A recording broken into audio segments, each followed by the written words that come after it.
মুভির শুরুতেই আমরা দেখতে পাই আমাদের নায়িকা শিজুকা উড়ন্ত অবস্থায় আমাদের নায়ক নোবিতাকে ডাকছে তার সাথে খেলার জন্য। তাই নোবিতাও তার পিছনে পিছনে যেতে থাকে। তখনই তার মা তার স্বপ্ন ভেঙে দেয়। আসলে নোবিতা শিজুকাকে স্বপ্নে দেখছিল, আর নোবিতার মা তাকে ঘুম থেকে ওঠানোর চেষ্টা করছিল। সবসময়ের মতো এবারও নোবিতা ঘুম থেকে উঠতে লেট হয়ে যায়, তাই স্কুলে পৌঁছাতেও দেরি হয়ে যায় তার। তাই স্যার তাকে প্রত্যেকবারের মতো পানিশমেন্ট হিসেবে ক্লাসের বাইরে দাঁড় করিয়ে রাখে।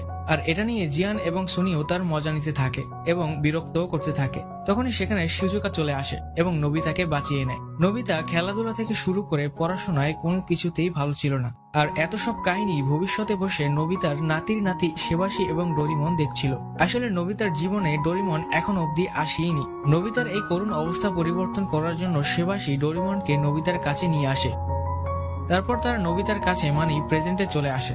নোবিতা ডোরিমনকে দেখে প্রথমে ভয় পেয়ে যায়, পরে সেবাসী নোবিতাকে সবকিছু বুঝিয়ে বলে যে তারা ভবিষ্যৎ থেকে এসেছে এবং এটাও বলে যে সে তার নাতির নাতি। তখন নোবিতা তাদের জন্য নাস্তা নিয়ে আসে। সেই নাস্তা ডোরিমনের খুবই পছন্দ হয় এবং ডোরিমন নোবিতাকে জিজ্ঞেস করে এই খাবারটির নাম কি। তখন নোবিতা বলে এটার নাম ডোরা কেক।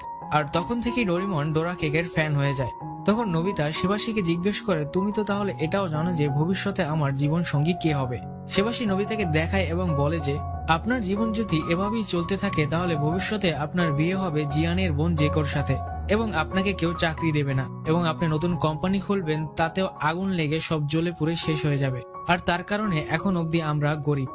তখন নোবিতা কাঁদতে থাকে আর বলে যে আমাকে ক্ষমা করে দাও, আমার জন্য আজকে তোমাদের এই অবস্থা। তখন সেবাসী বলে আপনি চাইলে এখনো আপনার ভবিষ্যৎ পরিবর্তন করতে পারবেন ডোরিমনের সাহায্যে। কিন্তু ডোরিমন এখনো নোবিতার সাথে থাকতে চাচ্ছিল না, কারণ এরকম এক অলস ছেলেকে পরিবর্তন করা কোনো সহজ কাজ নয়। তখন সেবাসী ডোরিমনের নাকে একটা টাইমার সেট করে দেয়, আর এই টাইমারের কাজ ছিল এরকম, যতদিন অবধি ডোরিমন নোবিতার ভবিষ্যৎ পরিবর্তন করতে পারবে না ততদিন অবধি ডোরিমন ফিউচারে ফিরে যেতে পারবে না। যেতে চাইলেই শক লাগবে।